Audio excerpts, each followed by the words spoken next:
Sejam bem-vindos a esse que é o primeiro programa do projeto Entre Amigos, com 10 capítulos de duração. O tema do primeiro é muito importante e interessante. Vida após a morte é uma pergunta que todos nós fazemos para nós mesmos. Foi muito bem escolhido por vocês. Palavra, portanto, agora, o meu amigo Martinho Moura. Olá, meus amigos. Que bom que estamos novamente reunidos para dar continuidade ao nosso projeto Entre Amigos. O meu desejo é que o tema de hoje seja uma inspiração e uma bênção para todos nós. Estou contente porque vocês estão conosco. Que Deus nos abençoe. Olá, boa noite, pessoal. Prazer ver e estar com todos vocês, né? Ainda aqui online, nessa noite de terça-feira. Obrigado ao Martinho, obrigado ao Renato pelo convite. É uma honra poder estudar a Bíblia, né? Eu cuido de uma igreja aqui em São Paulo, uma igreja grande, média, né? Média grande. E se depois vocês tiverem algum interesse, tem muitas séries lá interessantes sobre o estudo da Bíblia e a gente pode compartilhar com vocês com carinho e amor. Esse estudo ele é diferente, né? Geralmente, a pessoa que dá o estudo bíblico, ela monta o estudo bíblico de acordo com uma ordem lógica, né? Mas o Martinho e o Renato acharam interessante inverter isso e colocar diante de vocês os temas que vocês gostariam de estudar. E eu acho que isso tem muitas vantagens, né? Uma das vantagens é manter vocês participativos, né? Como são temas que chamam a atenção de vocês, são temas que vocês acham interessantes e importantes, então a gente vai manter essa participação, essa interatividade. As perguntas que vocês forem fazendo no chat, se eu conseguir ir olhando aqui durante a palestra e puder responder, eu já respondo, mas a gente cria esse mecanismo de responder na próxima semana para ter mais fluidez, né, durante os momentos aqui da palestra, e como são muitas pessoas, se a gente abrir aí só 10% de perguntas, já tomaria bastante tempo, né? Nem sempre as respostas, principalmente com os temas que vocês escolheram, são tão simples de serem respondidas, né? Então a gente vai fazer uma introdução geral, a gente já vai entrar no tema. Eu já adianto que a gente não vai responder todas as questões do tema hoje, a gente vai continuar semana que vem. Lá no Rio de Janeiro eu pude me apresentar e explicar algumas coisas, né? Mas para o pessoal de Manaus e de outros estados que não puderam me ver lá presencialmente, alguns detalhes, né? Quando a gente fala de vida após a morte, a gente primeiro precisa entender o que é vida, né? Depois a gente precisa entender o que é morte, na Bíblia, obviamente, para depois, então, começar a discutir essa ideia de vida após a morte, como a Bíblia apresenta essa realidade. Mas antes eu queria fazer uma espécie de introdução geral para a gente ficar na mesma página, tá? Quando a gente fala de estudar a Bíblia, obviamente, vocês já ouviram isso em vários lugares, a Bíblia é um dos livros mais vendidos de toda a história da humanidade, a Bíblia é um dos livros mais lidos de toda a história da humanidade, e é um dos livros mais estudados também de toda a história da humanidade. E isso é extremamente interessante, né? E muitas vezes a gente não se dá conta dessa abrangência, do alcance que a Bíblia tem. Eu lembro quando eu terminei minha graduação em Teologia e Letras, e eu fui tentar começar o mestrado, e eu resolvi estudar um livro que eu achei que era um livro, digamos, entre aspas, né, mais fácil de ser estudado, porque muita gente nem sabe que está na Bíblia esse livro, que é o livro de Cântico dos Cânticos. Já viram Cântico dos Cânticos na Bíblia? Já viram? Quem já viu, levanta a mão aí para eu ver aí. Bastante gente já viu o Cântico dos Cânticos na Bíblia. É um livro bem interessante, né? Fala de um amor de um homem e de uma mulher, tem ali um monte de poemas interessantes, ele compara a mulher com gazelas, e ela compara ele com torres, e tem um monte de figuras de linguagem ali interessantes, né? E eu achava que esse livro, pouca gente tinha estudado sobre esse livro. E quando eu comecei a estudar de verdade esse livro, eu vi que, basicamente, pessoal, todo mundo, desde o século I e II depois de Cristo, escreveu sobre Cântico dos Cânticos. Ou seja, mesmo um livrinho que a gente acha tão, digamos, simples na Bíblia, ele é estudado por muita e muita gente.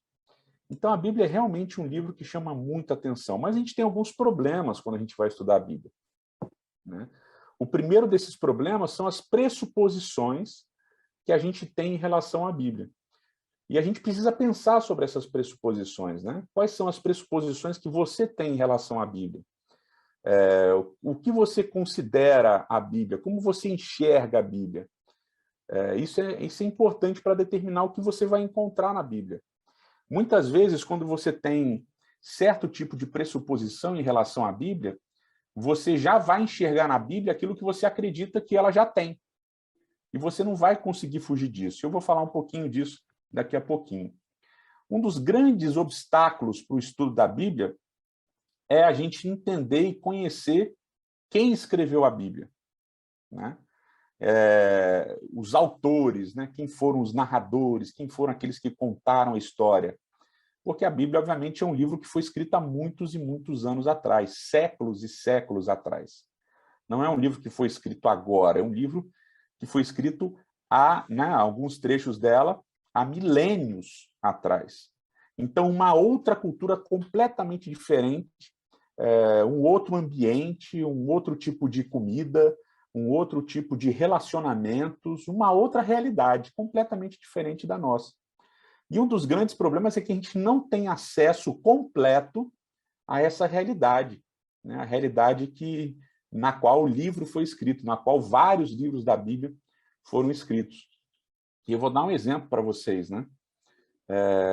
No meu trabalho de conclusão de curso, lá na Faculdade de Letras, eu resolvi escrever sobre um poeta maranhense, um poeta chamado Ferreira Goulart, que morreu recentemente. E ele ainda estava vivo na época que eu escrevi, e eu resolvi fazer uma entrevista com ele. E eu fui até a casa dele, lá em Ipanema, no Rio de Janeiro, e aí eu fiz várias perguntas, né? Por que você escreveu isso daqui? O que isso significa? O que você quis dizer com isso e tal? E às vezes ele falava brincando para mim, falou assim, não, isso daí nem lembro o que eu quis dizer com isso daí. O que você acha que eu quis dizer com isso daí? Então, com um indivíduo que estava vivo, que morava em Ipanema, na época eu morava em Engenheiro Coelho, mas tinha recém saído do Rio de Janeiro para ir para o interior de São Paulo. Então, ele morava numa cidade que eu tinha crescido, ele falava a mesma língua que eu, vivia no mesmo momento histórico que eu, mas ele tinha vindo do Maranhão, ele tinha experimentado vários momentos da história do Brasil que eu não tinha experimentado. Então, a gente já tinha diferenças para entender certas coisas. E mesmo ele vivo, ao fazer perguntas para ele sobre interpretação do que ele mesmo tinha escrito, a gente ficava debatendo sobre o que ele realmente queria dizer com aquilo que ele escreveu. Então, ao estudar a Bíblia, a gente vai se deparar com esse problema. É uma outra época, é uma outra mentalidade. E aí vem um outro obstáculo importante, que é a língua, né? A Bíblia foi escrita em 3 línguas. A maior parte dela está em hebraico, a segunda maior parte está em grego, que é no Novo Testamento, hebraico no Antigo, grego no Novo, e aí você tem porções espalhadas pela Bíblia, o livro de Esdras, Neemias, uma porção do livro de Daniel, e trechinhos de Esther, que estão em aramaico, que era uma língua falada na época do Antigo Testamento também. Então a gente tem uma dinâmica de, além de cultura, de língua. E aí você vai ter, obviamente, a maior parte de nós não tem estudo, né, para entender as línguas originais, nem tem tempo, né, para entender as línguas originais. Então a gente vai depender de traduções. E vocês conhecem muito bem o ditado, que é muito famoso, né? O tradutor é um traidor, né? Porque o tradutor ele vai passar muitas vezes a ideia dele, né? A mentalidade dele sobre o texto para a tradução. Então, a gente precisa ter um acesso também, de alguma maneira, à língua, né? À cultura que molda, que envolve a língua. E a gente tem um outro desafio que tem a ver com aquelas pressuposições que eu falei para vocês no início, que é o leitor, né? Somos nós, né? Somos nós. Nós, leitores, trazemos dificuldades na leitura do texto. Como assim? Que tipo de dificuldades a gente traz para a leitura do texto? Então, eu vou contar uma parábola, aqui, uma história, uma alegoria. Possivelmente você já ouviu essa alegoria em algum momento da sua vida, porque ela é uma alegoria que existe em várias culturas, com jeitos diferentes, mas desse jeito ela é da cultura judaica, tá? De um famoso escritor chamado E.L. Peretz. Ele conta, e essa história, eu já vou dar o spoiler, que ela é um pouco trágica, para você não se desesperar quando chegar ao fim, que alguns ficam desesperados quando chega no fim. Mas e tinha um caçador, esse caçador tinha uma cadela, essa cadela estava prenha, e ela dá à luz a 4 filhotinhos, e o caçador e a cadela saem para caçar, para trazer comida para casa, e os cachorrinhos ficam sozinhos na cabana. O dia vai escurecendo, vai ficando frio, e os cachorrinhos ainda recém-nascidos estão começando a sentir frio, ainda estão com os olhinhos fechados, começam a gemer de fome, né, de frio, e aí uma lanterna de 4 cores, sabe aquelas lanternas antigas, né, que você colocava em cima da vela? A vela fala para a lanterna de 4 cores. A vela diz assim: nossa, os cachorrinhos estão sem enxergar, estão com frio, estão com fome, eu vou me acender aqui e para os cachorrinhos poderem se esquentar na minha chama e, quem sabe, procurar alguma comida pela casa e assim não morrerem de fome. Aí a lanterna diz para a vela: não, se você acender sozinha aí, a sua luz é muito forte, então você vai acabar cegando os cachorrinhos. Então deixa eu cobrir você, né? Então fica a vela coberta pela lanterna de 4 cores, e assim os cachorrinhos vão ver uma luz diferente. É uma luz um pouquinho mais suave, mas vão poder se esquentar e vão poder enxergar e procurar comida. Aí então o primeiro cachorrinho começa a abrir os olhos e ele diz: bendita seja a luz, porque a luz é amarela. Aí o segundo cachorrinho abre os olhos e diz: bendita seja a luz, mas ela não é amarela não, ela é azul. E aí vem o terceiro cachorrinho, abre os olhos: olha, vocês dois estão errados, bendito seja a luz, porque a luz é vermelha. E aí, por fim, o último cachorrinho abre os olhos e diz: vocês todos não estão enxergando nada, bendita seja a luz, porque ela é verde. E aí eles começam a brigar, porque um diz que a luz é azul, outro diz que é amarela, vermelha e verde, e eles brigam e basicamente se matam. E aí a cadelinha, né, a mãe deles, volta, encontra o último filhotinho ali, ainda respirando, fica horrorizada com o que ela vê, e aí pergunta para o cachorrinho: o que aconteceu aqui, meu filho? E tal. Esses meus irmãos são todos imbecis. Um disse que a luz era verde, outro disse que a luz era amarela, outro disse que a luz era vermelha, mas eu sei que a luz era azul. E aí ele também expira e morre, né? Então, é uma história um pouco trágica, como falei para vocês, mas ela visa ensinar para a gente uma realidade. Talvez você já tenha escutado essa história daquele pessoal dos cegos que estão tateando o elefante, né? Acho que vocês já ouviram também nesse formato. Mas o que essa historinha ensina para a gente? Que todos nós enxergamos o mundo com lentes, né? A gente tem lentes que são parte daquilo que a gente é. E quando a gente não percebe essas lentes, a gente não consegue entender que a gente está usando lentes, né? Então, nós todos temos lentes que tem a ver com a nossa criação, com o lugar de origem, com certas circunstâncias que a gente experimentou, com livros que a gente leu, com a faculdade que a gente fez. Tudo isso formou a gente, tudo isso moldou a gente. Então, essa bagagem que a gente carrega é uma lente que a gente muitas vezes vai usar para enxergar as coisas que estão ao nosso redor. Só que muitas vezes a gente lê a Bíblia usando essas lentes e a gente não está enxergando o que a Bíblia diz, a gente está enxergando o que as nossas lentes dizem que a Bíblia está dizendo. Então, um dos grandes desafios na leitura da Bíblia, que eu queria convidar vocês a tentarem fazer isso junto comigo, é tentar entender as nossas lentes e retirar as nossas lentes para que a gente, de alguma maneira, consiga, ainda que meio que tateando ali no escuro, enxergar realmente o que o texto quer dizer. Porque a grande missão do estudo da Bíblia, não é só entender o que foi escrito, mas é aplicar o que foi escrito à nossa vida. Então, a gente precisa fazer um exercício que, às vezes, é muito difícil para a gente, mas eu estou desafiando vocês aqui a tentarem, que é o seguinte: para entender o que foi escrito, eu preciso retirar as minhas lentes, eu preciso tirar aquilo que é a bagagem que eu trago, para então enxergar o texto bíblico e aí sim botar as minhas lentes de volta e perceber o que eu preciso mudar, o que eu preciso melhorar na lente que eu estou usando, né?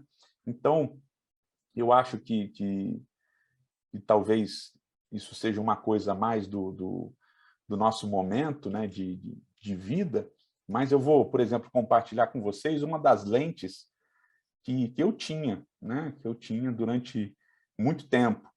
Eu acho que é uma coisa que alguns de nós aqui provavelmente passamos, né? Então, eu cresci, e na minha casa, por exemplo, o meu pai, ele nunca lavou louça na vida, o meu pai nunca cozinhou na vida também, meu pai nem sabia onde é que ficavam as coisas na casa, né? Não era assim uma coisa que fazia parte, eu não cresci vendo isso. E eu cresci vendo a minha mãe me servir meu pai, servir os filhos, ela cozinhava, ela lavava, ela fazia tudo. E aí, toda vez que eu lia a Bíblia, eu enxergava na Bíblia a mesma coisa, né? Um negócio que corroborava essa função do homem, assim, como chefão, né? E a mulher ali só fazendo as coisas da casa. Aí, quando a gente vai estudando mais a Bíblia, a gente vê que a Bíblia não fala bem exatamente isso daí, né? A Bíblia coloca que o homem e a mulher são iguais e que eles devem dividir as funções, né? Então, vários momentos da Bíblia você tem juízas, profetisas e assim por diante. Mas existem, obviamente, certas funções que a mulher não vai ocupar, como, por exemplo, a função de sacerdotisa. E a gente vai falar disso um pouquinho mais para frente. Mas, enfim, essa era uma lente que eu tive que retirar para entender o texto bíblico, ver que a mulher no texto bíblico tinha muito valor, para botar de novo a minha lente e ver o que eu precisava melhorar, né? E, obviamente, eu tenho que lavar a louça, tenho que ajudar na cozinha, tenho que ajudar, obviamente, também na criação dos meus filhos, ajudar no estudo deles e assim por diante. Então, são coisas importantes da gente entender quando a gente fala de estudar a Bíblia, tá certo? São coisas que são desafiadoras, mas a gente precisa entender. E eu vou dar um exemplinho hoje para vocês, antes da gente entrar no nosso objeto de estudo, que é só para abrir a mente de vocês, né? Então, eu vou tentar jogar aqui, vamos ver se eu vou conseguir, uma tela para vocês. É um texto bíblico muito famoso. Todos vocês conhecem. Vamos ver se foi. Não foi, né? Deixa eu tentar de novo aqui. Tinha vindo. Foi? Tinha aparecido o texto aí para vocês? Tinha. Para mim tinha. Então, deixa eu ver aqui. Está aparecendo o texto aí para vocês? Apareceu, Edson, para mim. Sim. Ótimo. É o texto em hebraico aí que vocês estão vendo? Sim. Uhum. Maravilha. Vocês estão vendo o meu cursor também? Estamos. Ok, ó. Aqui onde está o meu cursor é o primeiro verso da Bíblia, lá em Gênesis 1, verso 1. Tá bom? Então, aqui tem a primeira palavra da Bíblia, ó. Essa palavra aqui meio compridinha aqui, ó. Essa palavra em hebraico é Bereshit. Tá vendo? Bereshit. Em hebraico, o primeiro verso é Bereshit, bara, Elohim, que é o nome de Deus, et hashamayim, ve'et haaretz. Então, Bereshit é a primeira palavra da Bíblia, a primeira. E ela é formada por 3 palavras que se juntaram. No hebraico isso é muito comum, as palavras se juntam, né? Tipo, em português, você tem você tem, por exemplo, a palavra negar, né? Aí, inegável. Inegável é a junção de um prefixo com o negar em advérbio, né? Então, aqui no Bereshit, você tem a preposição be, que é esse daqui, a palavra rosh, que é essa daqui, e um sufixo pronominal, tá bom? Isso é interessante, vocês vão ver daqui a pouco. Mas essas 3 palavrinhas, elas começam com essa preposição be. Be significa em, por, através e assim por diante. Então, ela tem uma série de significados. Uma preposição pode significar várias coisas. E a gente traduz, né, em português, Renato, só me confirma se apareceu em português aí para vocês na tela. Apareceu. Ótimo. Então, a gente traduz assim, ó. No princípio, criou Deus os céus e a terra, correto? Todo mundo lembra desse verso aí do início da Bíblia, né? E a gente traduz assim, ó. O no princípio é em princípio criou Deus os céus e a terra. Em o princípio criou Deus os céus e a terra. E a gente entende essa expressão geralmente como algo temporal, não é verdade? A gente entende como algo temporal. Então, tipo, em algum momento do tempo, que tempo é esse? Da eternidade, a gente não consegue entender direito o que é eternidade, porque é um conceito difícil, mas em algum momento da eternidade, Deus criou os céus e a terra. Não é assim que a gente entende? A gente está acostumado a entender assim, não é verdade? Mas olha só que interessante, eu quero mostrar para vocês aqui como outros autores da Bíblia entenderam essa preposição. Então, eu vou abrir aqui para vocês, ó, o livro de Provérbios, no capítulo 8. E quem escreveu Provérbios foi Salomão. Aí, olha aqui, ó, a maior parte de Provérbios, tá? Porque tem alguns trechos que não foi Salomão. Olha aqui, ó, eu estou grifando aqui, ó, para vocês verem esse trecho todo aqui, ó. Provérbios, capítulo 8, a partir do verso 22, olha o que ele diz. O Senhor me possuía no início de sua obra, antes das obras mais antigas. Desde a eternidade fui estabelecida, desde o princípio fui estabelecida, antes do começo da terra. Então ele vai usar duas vezes aqui a expressão reshit, be-reshit. No princípio eu fui estabelecido. Antes que os montes fossem firmados, antes do abismo eu nasci. Verso 26, ele ainda não tinha feito a terra, nem sequer o princípio do pó do mundo, ele preparava os céus, no verso 27, enquanto ele firmava as nuvens acima. Olha lá o verso 30 agora. Então eu estava com ele, eu era o seu arquiteto, ó, o verso 30, e dia após dia eu era as suas delícias, folgando perante ele em todo tempo, regozijando-me no seu mundo habitável, e achando as minhas delícias com os filhos dos homens. Então, aqui é a sabedoria personificada que estava no início da criação de Deus. E aqui o texto está dizendo que, lá no princípio, a sabedoria foi o princípio pelo qual Deus criou o mundo. Então, basicamente, o discurso aqui da sabedoria é: através de mim, Deus criou todas as coisas. E olha essa personificação aqui da sabedoria, que interessante, porque na continuação diz, verso 32, agora, pois, filhos, ouvi-me, porque felizes serão os que guardarem os meus caminhos. Ouvi o ensino, sede sábios e não rejeiteis. Feliz o homem que me dá ouvidos, velando dia a dia as minhas portas, esperando as ombreiras da minha entrada. Agora, olha só a sabedoria dizendo, porque o que me acha, acha a vida e alcança a favor do Senhor. Mas o que peca contra mim violenta a própria alma. Todos os que a me aborrecem amam a morte. Nossa, que discurso pesado da sabedoria, né? Então quer dizer que quem ama a sabedoria ama a vida, mas quem aborrece a sabedoria ama a morte. Então é a personificação da sabedoria. A sabedoria, em Provérbios, Salomão diz que é um ser, e através desse ser, Deus criou todas as coisas. E quem ama esse ser, ama a vida. E quem rejeita esse ser, ama a morte. Então, Salomão, alguns séculos depois de Moisés, que nós acreditamos que foi o que escreveu Gênesis, vai interpretar o no princípio não como um marco de tempo, mas como uma pessoa, como um ser, como a sabedoria. Agora, olha só, alguns séculos mais tarde, um evangelista muito famoso, que vocês devem conhecer bem, chamado João, o discípulo amado, olha lá no capítulo 1 do evangelho dele, nos primeiros 5 versos, olha o que ele diz. No princípio era o verbo. O verbo estava com Deus, o verbo era Deus, ele estava no princípio com Deus, e todas as coisas foram feitas por intermédio dele. E sem ele nada que foi feito se fez. A vida estava nele, e a vida era a luz dos homens. A luz resplandece nas trevas, e as trevas não prevalecem contra ela.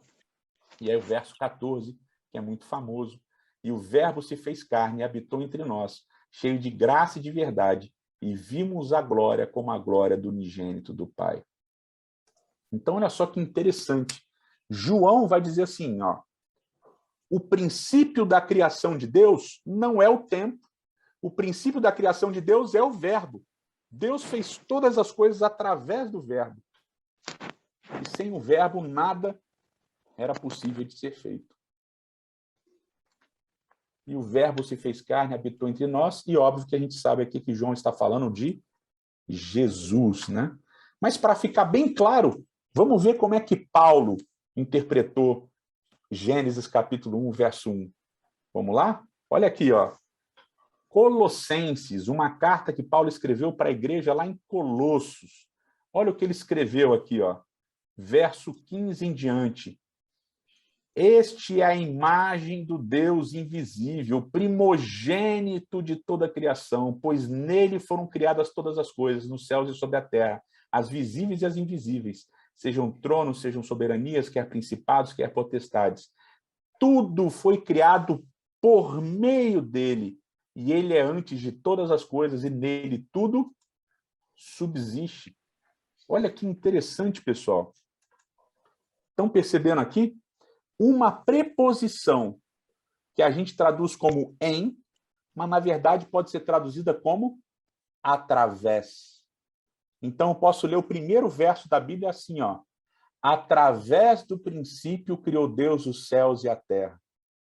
Provérbios faz essa leitura, João faz essa leitura e Paulo faz essa leitura.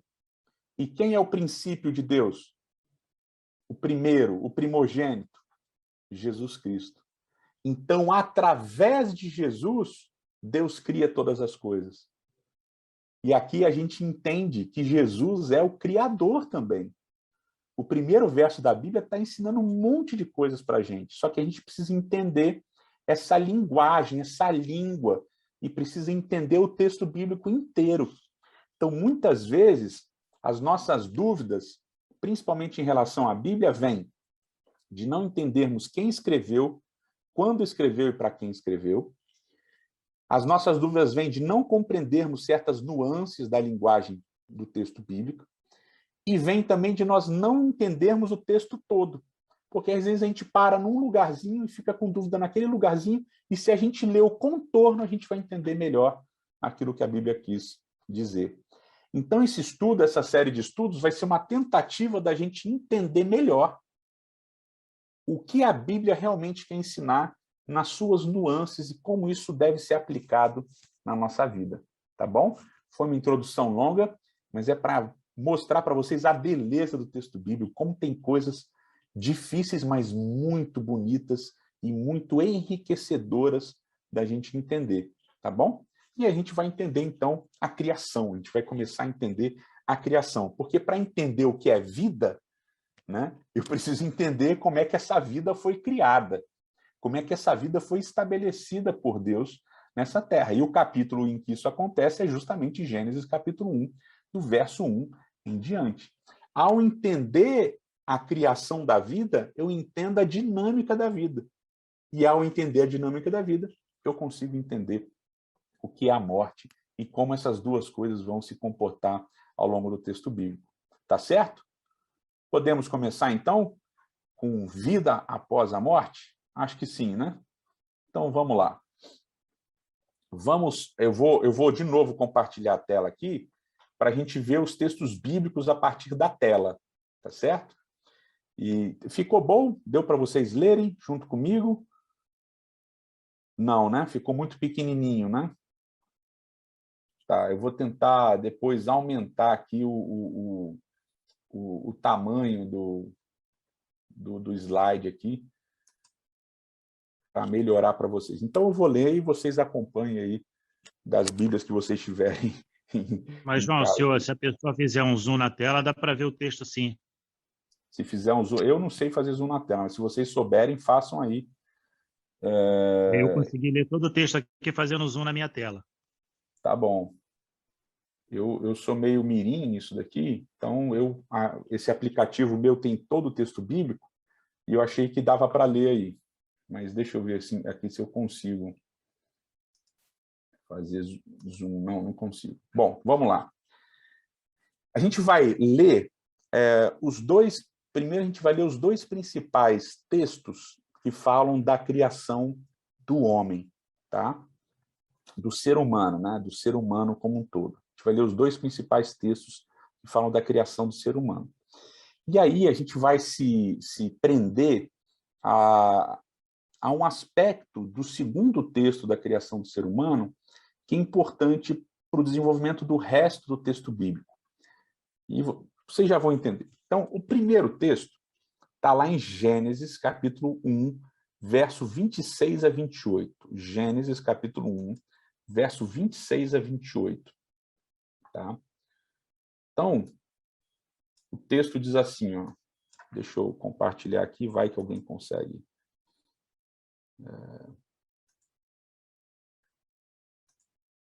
Apareceu aí?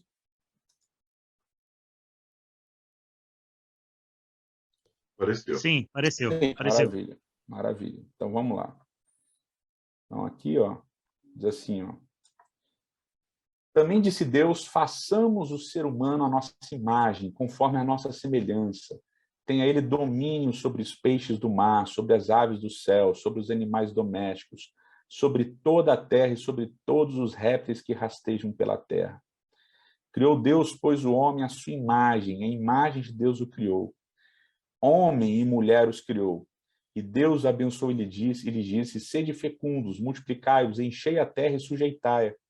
Dominai sobre os peixes do mar e sobre as aves dos céus e sobre todo animal que rasteja sobre a terra.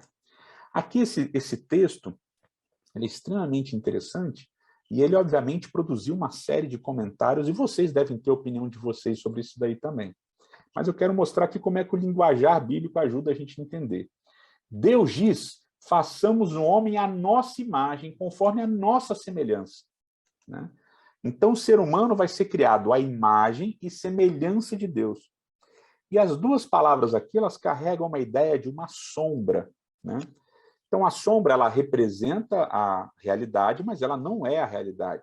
Né? E como é que isso vai funcionar? Diz assim, vai criar a imagem e semelhança, e na sequência diz, ele vai ter domínio sobre os peixes, sobre os animais, etc., e sobre toda a terra. E no verso 28 ele diz, ele vai dominar a terra e vai subjugar a terra e vai dominar sobre as criaturas. Ele vai repetir o verbo dominar. Então, é interessante porque a ideia de sujeitar e dominar são duas palavrinhas que vão aparecer na Bíblia sempre no mesmo contexto. Dominar e subjugar vão aparecer ao longo da Bíblia sempre no contexto dos reis. Então, os reis dominam sobre a terra, os reis sujeitam a terra, os reis dominam sobre os povos, os reis dominam sobre a natureza. Ok? Todos sacaram isso daí? Então, essas duas palavrinhas, elas sempre aparecem num contexto de realeza, num contexto real, dos reis. Tá certo? Esse é um detalhe importante, guarde isso na sua cabeça. E no meio da repetição do verbo dominar, aparece esse verso lindo aqui, ó, o verso 27, que é um pequeno poema perdido aqui no meio da narrativa. Diz assim, ó, criou Deus, pois, o ser humano, a sua imagem, a imagem de Deus o criou. E a tradução aqui nessa Bíblia, na Almeida, revista atualizada, coloca homem e mulher, mas no hebraico é macho e fêmea os criou. Então, Deus cria um ser humano que pode ser tanto macho quanto fêmea. E aquilo não é uma clara direção de sexualidade. É macho e fêmea. Esse macho e fêmea são a imagem e semelhança de Deus.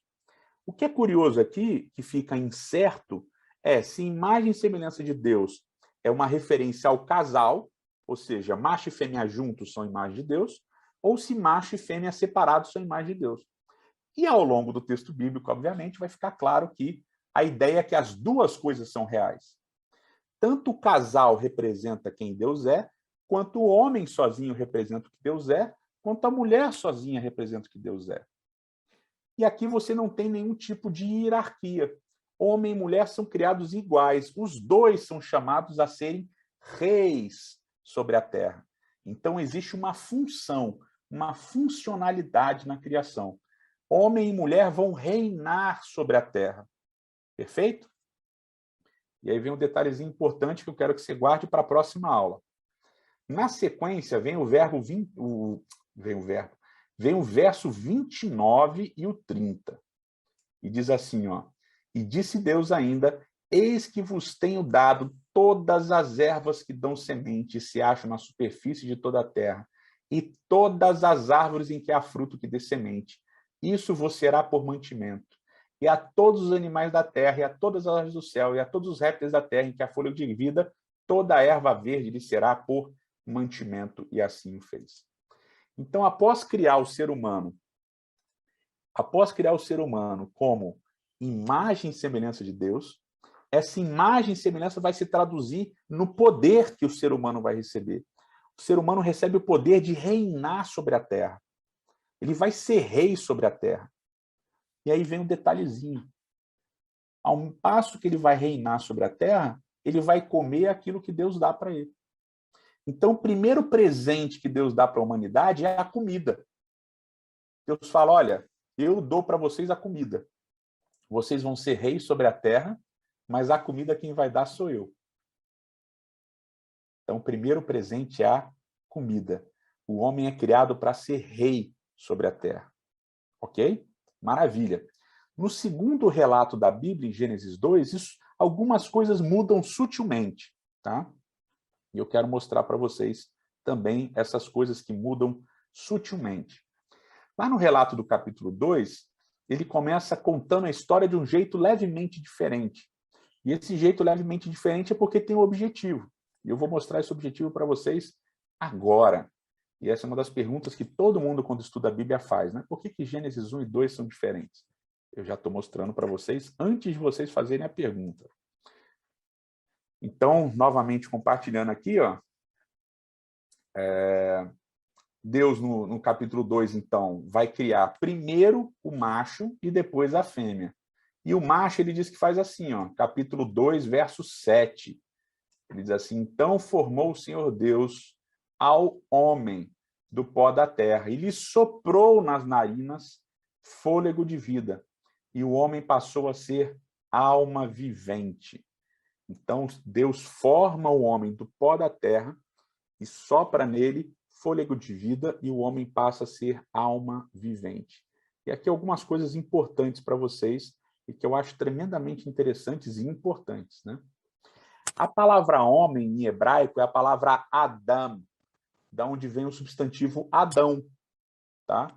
Então, Adão na Bíblia é um substantivo comum para se referir a qualquer homem, qualquer ser humano, e também é um substantivo próprio para se referir ao personagem Adão, tá?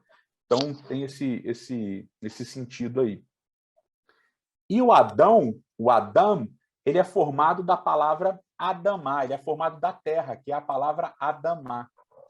Então, Adam é formado da Adamá. E esses dois substantivos têm possivelmente a mesma origem. E o ser humano, o Adam, substantivo masculino, é criado da Adamá, substantivo feminino. E qual é a missão que Adam, né, que o Adão vai receber? Ó? Olha lá o verso 15.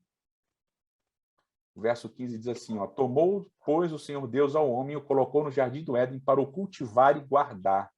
Então, Deus vai dar para o Adão a função de cuidar da Adamá.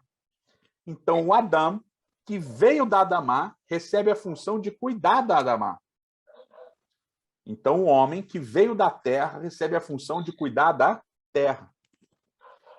No mesmo capítulo 2, lá na frente, Deus vai criar a mulher. E Deus vai criar a mulher de um jeito muito especial, né? Capítulo 2, verso 21. Diz assim, ó, então fez o Senhor Deus cair o pesado sono sobre o homem, este adormeceu, tomou uma de suas costelas e fechou o lugar com carne, e a costela que o Senhor tomara do homem fez uma mulher e lhe trouxe. E disse o homem, aí o homem vai ver a mulher e vai dizer, essa é afinal ossos dos meus ossos, carne das minhas carnes, e o nome dela vai ser varoa, porque do varão ela foi formada. Então, aqui, Deus vai criar a mulher do homem. Em hebraico também vai acontecer um fenômeno interessante. A mulher, em hebraico, Ishá, foi criada do homem, Ish. Maneiro, né? Então, a Ishá, substantivo feminino, foi criada do Ish, substantivo masculino. E qual é a função que ela recebe? Ela recebe a função de ser ajudadora do homem. Então, a Ishá foi criada do Ish e vai ter como missão cuidar do Ish. A mulher que foi criada do homem vai ter a função de cuidar do homem. Isso daqui é o estabelecimento do processo de funcionalidade do homem sobre a Terra. É assim que o homem vai existir. E é óbvio que aqui, né, eu vou fazer um parênteses, muitas pessoas vão ficar assim, não, mas a mulher é ajudadora, então aqui tem hierarquia. Né? Isso daí, a mulher, então, é inferior ao homem, ela deve ajudar o homem e tal. Aí o pessoal vai achar que ajudar significa lavar, passar, cozinhar, e não é bem assim. Né? Por que não é bem assim? A palavra ajudadora, né, aqui ó, no hebraico, no português aparece como auxiliadora ou ajudadora, ela vem da palavra hebraica Ezer. A palavra hebraica Ezer, ela aparece 21 vezes na Bíblia hebraica. Dessas 21 vezes, 17 vezes, Deus é chamado de Ezer. Então, Deus é o Ezer de Israel, Deus é o Ezer de Jacó, Deus é o Ezer da humanidade, enfim, Deus é o ajudador de todo mundo. Portanto, a mulher vai ser ajudadora do homem, como Deus é o ajudador de toda a humanidade. Então, não tem nenhum sentido de inferioridade essa ideia de ajudadora. Mas por que isso é interessante? Por que eu li esses textos? Né? Porque eles estabelecem a ideia de funcionalidade. Isso é muito importante para a gente entender a morte depois. Por isso que é importante a gente passar por eles agora. Bom, voltando ao texto do capítulo 2, verso 7, que é o mais importante, a gente já leu agora, o texto diz que Deus forma o homem do pó da terra e sopra no homem fôlego de vida. E o homem passa a ser, como a maior parte das traduções coloca, alma vivente. A gente precisa entender todo esse processo aqui, né? Primeiro, Deus formou. Depois, Deus formou do pó da terra. Depois, Deus soprou fôlego de vida. E o homem passou, então, a ser alma vivente. Então, são 4 passos para a gente finalizar a aula de hoje. Primeiro, o verbo formar. O verbo formar, ele vem do hebraico yatsar. E o yatsar, ele é um verbo comum, usado para descrever o que o oleiro faz com o vaso de barro. Tá? Mas não é só vaso de argila. O yatsar também pode se referir a formar alguma coisa com metais, por exemplo. Pode ser com metal. Mas é interessante porque esse verbo, a maior parte das vezes que ele aparece na Bíblia, é Deus que é o sujeito desse verbo. Então, é um verbo muito peculiar que vai descrever a ideia de alguma coisa que é feita com as mãos. Estão entendendo? Com as mãos. Deus está fazendo com as próprias mãos. Ele não está falando, ele está fazendo com as próprias mãos. Então, Deus forma. Só para vocês terem uma ideia, eu sempre gostava de falar isso na sala de aula também, quando eu dou essas aulas de Pentateuco, né, dos primeiros 5 livros da Bíblia, eu falo sobre isso. Sabe qual é o verbo que é usado para falar da feitura da mulher? É o verbo baná. E o verbo baná é um verbo mais difícil do que o verbo yatsar, que é formar. O verbo baná é o verbo construir. O verbo baná, ele é usado na Bíblia para descrever as construções que as pessoas vão fazer de casas, de palácios, de santuário e assim por diante. Então, olha só, o verbo para formar o homem é o verbo yatsar, que é um verbo um verbo rústico, né? É um oleiro que mexe com barro. Mas o verbo para fazer a mulher é o verbo baná, é o verbo construir. Então, o homem é moldado, a mulher é construída. Olha como é que é interessante aqui a maneira como Moisés coloca isso, né? Bom, esse é o primeiro aspecto. O segundo aspecto, Deus faz o homem, Deus molda o homem do pó da terra. E a expressão em hebraico é afar min hadamah, pó da terra. Né? E essa expressão ela é engraçada por quê? Porque geralmente o oleiro não faz o vaso do pó, ele faz o vaso do barro. Então, por que é que ele usa essa ideia de fazer o homem do pó e não do barro, não da argila, não do pó molhado, né? Porque ao longo da Bíblia, o pó ele vai passar sempre a ideia de alguma coisa frágil, de alguma coisa passageira, de alguma coisa que desaparece, de alguma coisa que é fugaz, de alguma coisa que é muito frágil, tá? Então, Deus vai moldar o homem a partir de uma coisa frágil, né? E vocês lembram, tem vários salmos que falam sobre isso. Se vocês forem dar uma olhadinha, por exemplo,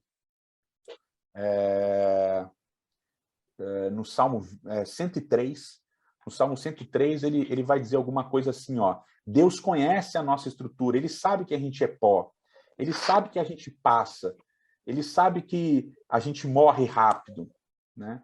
Então, há uma ideia de que Deus pegou uma coisa muito frágil, muito simples, muito pequena para fazer o ser humano, tá? Isso é muito importante, muito importante. E aí vem o terceiro aspecto. O terceiro aspecto é que Deus pega essa coisa frágil, ele molda esse pó da terra, essa coisa frágil, passageira, efêmera, mas ao moldar isso, ele faz um segundo ato, né? Ele tem uma segunda ação. Qual é a ação dele? É soprar. Ele sopra. Mas ele não sopra qualquer coisa. Ele sopra fôlego da vida. Ele sopra o que em hebraico é chamado de Nishmat Chaim. Ele sopra fôlego da vida. Esse fôlego da vida é que vai transformar esse boneco de pó em um ser vivente, né? Então, o homem é a junção de um elemento altamente material, que é o pó, mais um material frágil, um material passageiro, um material simples, com um material completamente divino, que é o sopro de fôlego de vida. Mas esse pó e esse sopro de vida, eles só se transformam em ser humano porque é Deus que está fazendo. E eu acho que eu não preciso dizer para vocês isso, né? Mas se eu, ou o Martim, ou o Renato, ou o Edelcio, ou qualquer um dos que estão assistindo aqui, se a gente fizer um boneco de barro e soprar nesse boneco de barro, vai acontecer o quê? Nada, né? Nada.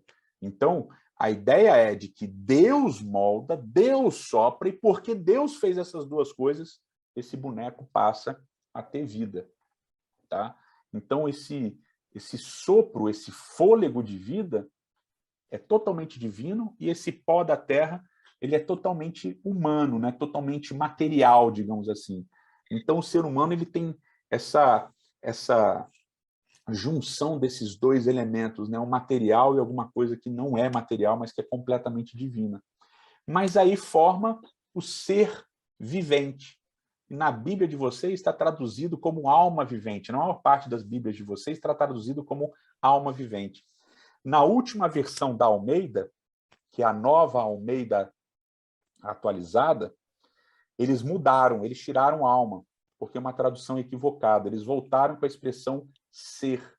Então, diz o texto que Deus sopra fôlego de vida e o homem passa a ser vivente, né? Por que é importante? Porque a expressão em hebraico é nefesh hayah. Ser vivente, ou na Bíblia de vocês está traduzido como alma vivente, em hebraico é nefesh hayah. E sabe o que é nefesh em hebraico? Olha a importância, né, desse tipo de coisa. Nefesh em hebraico é garganta. Vocês sabiam disso? Nefesh é garganta. Garganta, goela, é o que a gente usa para engolir, é o que a gente usa para respirar. Então, o ser humano ele é moldado por Deus, Deus sopra a respiração, e o ser humano passa a ser, literalmente no hebraico, uma garganta que vive. E por que garganta que vive? Porque ele respira pela garganta, né? Aparelho aqui, porque ele come também pela garganta e ele fala também pela garganta, que são as três ações principais do ser vivente ao longo da Bíblia. As principais ações do ser vivente ao longo da Bíblia são comer, respirar e falar. Que lindo, né? Como é que é bonito isso, né? Como que a Bíblia constrói essa linguagem poética? E aí a gente começa a entender uma primeira coisa importante. Apesar do ser humano ser essa formação, né, ter essa formação de pó da terra e de ter esse fôlego divino soprado por Deus, ele não é um ser dividido, ele não é um ser dicotômico, ele não tem duas partes, ele forma um ser vivente, né? Um ser vivente. Esse ser vivente, ele é holístico, ele é total, ele é completo. Se você tiver só o fôlego de vida, não tem nada. Se você tiver só o boneco de barro, você não tem nada. Se você tiver o boneco de barro e o fôlego de vida sem Deus no processo, também não tem nada. Quando você tem um boneco de barro, mais o sopro de fôlego de vida, mais a atuação de Deus, aí você tem um ser vivente. E isso, para mim, é uma das coisas mais espetaculares da Bíblia, porque na mentalidade de quem escreveu a Bíblia, não existe uma existência fora do relacionamento entre o homem e Deus. Por isso que o salmista vai falar, né? Só os doidos, só os loucos dizem que não existe Deus. Porque o próprio fato de existirmos já mostra que existe um relacionamento entre Deus e o homem, porque nós somos gargantas vivas, né? Então, estar vivo é poder comer, é poder falar, é poder respirar. Portanto, a gente já tem o primeiro indício do que seria a morte na Bíblia. O que seria a morte na Bíblia? Não respirar, não falar e não comer. Estão percebendo a construção que Deus vai fazer? E aí eu queria terminar com o último elemento para já deixar o gancho para a semana que vem. Vamos compartilhar mais uma vez aqui. Lá no capítulo 2, depois de ter criado o ser humano, lá no verso 16, diz o texto bíblico assim, ó, capítulo 2, verso 16. E o Senhor Deus lhes deu essa ordem: de toda a árvore do jardim vocês podem comer, mas da árvore do conhecimento do bem e do mal não comerás, porque no dia em que dela comeres, certamente morrerás. E eu vou concluir com isso. Quem me conhece, me viu ao vivo, sabe que eu sou um pouquinho gordinho, né? Então, falar de comida é uma coisa que me alegra. Mas olha que interessante. Lembra que eu falei para vocês? Quando Deus cria o ser humano, qual é o primeiro presente que ele dá? Lá no capítulo 1. Comida. Lembram disso? Lá no capítulo 1, o primeiro presente que Deus dá é comida. E agora, no capítulo 2, a primeira ordem de Deus, o primeiro mandamento de Deus também tem a ver com o quê? Com comida. Então Deus faz assim, olha, vocês podem comer de tudo, menos da árvore que está no meio do jardim do conhecimento do bem e do mal. Dessa árvore vocês não podem comer. Então aqui, meus queridos, Deus estabelece um divisor de águas. Ele diz, apesar de vocês terem sido criados à minha imagem, à minha semelhança, apesar de eu dar para vocês o poder de serem reis sobre a terra, eu vou dar também mandamentos, eu vou dar leis para vocês, para que vocês lembrem que existe um rei acima de vocês, que sou eu. Então, ao mesmo tempo que eu dou um presente para vocês, esse presente vem com uma legislação. Esse presente vem com uma lei. Vocês vão comer, a comida é um presente, eu estou dando para vocês a comida, mas eu vou colocar uma lei, uma limitação sobre a comida. Então, aqui a gente vê esse relacionamento de Deus e do homem. Nós recebemos a função de imitá-lo, mas a gente também precisa obedecê-lo, porque nós não somos ele, né? Nós somos imagem e semelhança dele, mas não somos ele. Então, todo esse processo, aqui em Gênesis 1 e 2, vai estabelecer o que é a vida. O que é a vida? Para a gente resumir e terminar. A vida é imitar Deus. A vida é sermos reis sobre a terra, é nossa responsabilidade, nossa função. A vida é comer, respirar e falar. A vida é frágil, mas ela também tem um sopro de Deus, né? Um sopro divino aí. E nós somos seres viventes que comemos, respiramos e falamos. e estamos vivos pela graça de Deus. Ele é o nosso rei e ele também é o nosso legislador. E a gente precisa manter essas coisas em mente. E semana que vem a gente vai continuar estudando para entender o que é a morte e já vamos introduzir a questão da vida após a morte. Tá bom? Por hoje é só. Eu vi que tem algumas colocações aqui. A reunião está gravada, né, Renato? Vai continuar gravada, não sei como é que Está você vai gravado, fazer isso. isso. Vai ser disponibilizado. Vai ser disponibilizado para vocês. E aí depois vocês podem mandar as perguntas aí para o Martim, para o Renato, e assim a gente responde algumas já na semana que vem. Tá bom? Podemos terminar com uma oração, Renato? Ou você Isso. quer falar alguma coisa? Não, vamos orar, finalizar. Então tá bom. Vamos orar. Eterno nosso Pai, eterno nosso Rei, louvado seja o teu nome, Senhor, e louvado pela oportunidade que nós temos de estarmos reunidos aqui. São pessoas de tantas e tantas localidades, pessoas tão diferentes entre si, com tantas lentes diferentes, mas todas interessadas e empolgadas em estudar a tua palavra. Muito obrigado por esses momentos que a gente teve, muito obrigado por podermos entender um pouquinho mais da tua palavra. Muito obrigado por essa realidade maravilhosa de que, apesar de sermos frágeis, nós somos frutos da tua intervenção direta, ou seja, nós somos frutos diretos de tuas mãos. Muito obrigado por sermos e por existirmos. E muito obrigado, Senhor, por ser o nosso Rei.